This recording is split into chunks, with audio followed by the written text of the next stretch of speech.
Now, if you like Caribbean music, you may not like the song that has been talked about all day. It's the UKIP Calypso. It's sung by the DJ, Mike Reid, and it's meant to be funny. There's video of him singing it at the UKIP conference. Open the borders, let them all come in. Illegal immigrants in every town. Stand up and be counted, black and brown. It is quite hard to hear, but on the version of the song now available to purchase, you get clearer sound, and you hear Mr. Reid has put on something of a Jamaican accent. Oh yes, when we take charge and the new Prime Minister is Farage, we can trade with the world again, when Nigel is at number 10.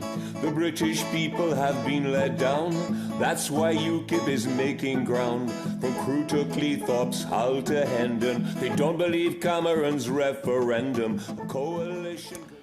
Enough already. Now, not everyone appreciated Mr. Reid's singing or his humour. On Twitter, Mr. Reid was described as a bit sad, as a loser, and plenty of other fruitier things as well. In response to the accusation that it was racist, he said, if anyone has taken it the wrong way, many apologies, but it was never meant to be remotely racist. Plenty of people have drawn the connection between Mr. Reid writing a song that others find offensive, given that he took offence at the old Frankie Goes to Hollywood hit, Relax. As a Radio 1 DJ at the time, he famously refused to play it. Well, we're joined by UKIP's Commonwealth spokesman, Winston McKenzie, and DJ Nihal from the BBC Asian Network. Good evening to you both. Hi, Evan. How you doing? What did you think? Heard a lot about you. How you doing? Good to see you. What did you think about it when you heard it? Now, this guy's good, man. He's almost as good as me. Now, look, I'm just hearing so much about this evening, and it's just crazy. I just can't understand it. From ever since the beginning of time, the Beatles, Elvis, the Rolling Stones, they've taken off the black man's music. Now, when I heard this song for the very first time, I thought to myself, a white boy singing calypso, fantastic. Look, when he sang the song, I had my back to the stage. And when I turned around and I saw it was Mike, I'm just hoping this guy will do a duo with me now, man. And we can get on. Right. He can sing. I sing the white song. He can sing the black song. What was your reaction, Neil?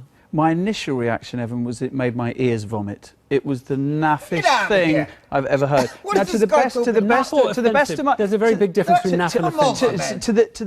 To the best of my knowledge, Mick Jagger never tried to sound like, when singing Sympathy for the Devil, he was from downtown Trenchtown. He wasn't trying to do that. Mike Reid is some 50 or 60 something guy on Radio Berkshire trying to be down. I don't know who he's trying to be down with, but I know one thing. On the BBC Asian Network, we did a debate about why people should vote UKIP, or what reasons were there not to vote UKIP. Wait a minute, Winston, just relax for a second. Relax for a second, because the song is entirely about UKIP, so you can't say it's nothing to do with UKIP. And we did this debate, and the vast majority of listeners to the BBC Asian Network said they wouldn't vote UKIP because they felt it was a racist party. Right. Now, this kind of thing does nothing, does it? And it is a joke, clearly. It's a joke. But look, can I ask you, Winston, well, it was in English. If you were a party and you were keen, given that there are people who bandy around the accusation that you're a racist party, would this be the way to persuade people that... Sure. What have you got Noel Edmonds doing Land of Hope and Glory? No, wait, come on, let Winston. Have you got that? Listen to what Winston, I'm going to say. I'll give you a chance. So listen. Go on then. Listen. This thing about UKIP and racism, this is all stems from the PC brigade and the media. You know, we've got to walk away from this thing. People have got to grow up and be sensible. And one of your former members talking about bongo land. Keep quiet yeah, but I want to... Stop. Sorry, I was just making points. Winston, referee, Mr. Chairman, tell this man to keep quiet. I'm ex-booker, you know. You don't get shirty with me, man. Winston. Just, do you think this was the way to signal that you're not a racist party? What am I doing mixed with racist? Why would I be involved with racists? Well, I've got the fox here. You know this fox is... I'm saying, this fox is Nigel Farage. Do you think this is the UKIP fox that's come to lay down the policies that people want. The whole of Britain are screaming. They're making noise. And do you think it is a way to persuade people that you're not a racist party, to mock up a Jamaican accent? What he's done is fantastic. And I believe that the PC brigade have to grow up and get with it. I'm going to put that point in all seriousness to Nihal. Is there a habit? No, wait. How was I disrespectful? Winston, Nihal, is there a Mr. bit too much taking offence at everything No, that I people agree. do? So the accusation of offensiveness or racism is just bandied around. And rarely, newspapers will always kind of put forward this idea that those of us who are in ethnic minorities are easily offended, and we're not. No. We're absolutely not.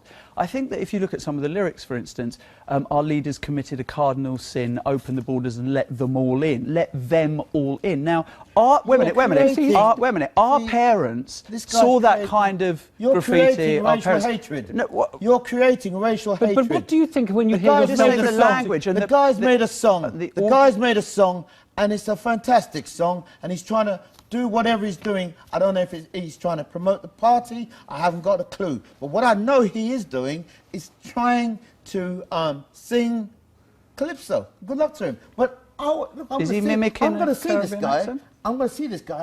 Hopefully we can do a duet together. You know. Tell me what you do as the Commonwealth. What's your title? Commonwealth spokesperson. Commonwealth spokesman for the UK Independence Party. What positions do you take? What do you do in that role? Well, I'm in the process of staging what will be known as the Commonwealth Trade. It's known as Commonwealth Trading Industry, and it's a huge Commonwealth trade fair that's coming to England, and I'm bringing over the best part of the Commonwealth into the centre of London in 2015. Is that your day job? To hold this Commonwealth Trade Fair. I'm working strenuously hard on this thing. This isn't a part-time thing, you know. You'll know what it takes to put on a promotion. I'm an ex-boxing promoter, but I'm into politics now. I'm pushing the word for the UK Independence Party to make a change for real people. How do you get on with your colleagues in the party? Do you think there are any racists in UKIP? Well, I get on well with the governor, Nigel Farage. Yeah. Big, but you see, obviously, strong Christian man. I'm sure they're nice to you. I get on well. Do you ever think there may be some racists in the party? I get on well with Steve Crowther, the chairman, and all the guys. I have to say, all the UKIP guys who I mix with, who I get on with, they're 100%. These guys are down to earth. Right. You've got to see them. You've got to experience it. I think The Guardian is running with a story tomorrow. You'll know that the bloc of which UKIP is a part in the European Parliament has fallen down, so they lose their funding in the European Parliament. The Guardian reporting UKIP's about to do a deal with a far-right, racist Holocaust denier. More nonsense. From the Polish Congress of the New Right. Where did you get that story? From The Guardian. Yeah, it's not true, or it's not appropriate. Insanity, man, and I'm sick to death of it. Every single time it happens, and I feel sorry for my own party. How my man Nigel Farage copes, I don't know. They're at his throat. Right. So you're saying the story isn't true, or that it wouldn't matter if it was true, or that you wouldn't like it if it was true, but it isn't true? I haven't heard a single thing about that story, and I presume it's more lies from the PC brigade, you know. And it carries on, and this is what we're going to get leading up to the elections, Ewan. It's going to get worse. It's going to get worse. According to the BBC Asian Network audience, certainly second-generation Asians, there's still a lot of work, according to my audience, that UKIP have to do in order to persuade immigrants that they are not a racist party. OK, well, thank you both very much. Winston McKenzie and Nihal. Now, for those of you who want the non-UKIP Calypso, at least one parody version was available. It was from Jake Yap. Me name Mike Reed. Me used to do the Saturday Superstar on the television in the 80s. What a thing it was, eh? What's this? Are you taking the piss? Why is a white man singing like this? Saying the immigrants are to blame? Has this retro prick got no rascal shame? Oh no, oh no. You are embarrassing me so. I know you're upset and angry, but UKIP is not the way to go. Do you not feel it's a little strange that UKIP's denying climate change? They want to scrap emissions rules. What a bunch of fossil fools. Oh no, oh no, oh no, oh no. UKIP could cause us war. It's a wolf in a barber jacket. This protest party's got to go. Vote yes, and can you guess what will happen to the NHS? It'll be sold off, I'll be bound, and the rich tax 10 pence in the pound. Oh no, oh no, oh no, oh no. At least read the manifesto. You might be surprised what they stand for. Don't vote based on a calypso. Oh no, oh no, oh no, oh no. Have a look at the website below. It's subjective, but I suspect it will tell you UKIP is not the way to go. UKIP is not the way to go. Oh no.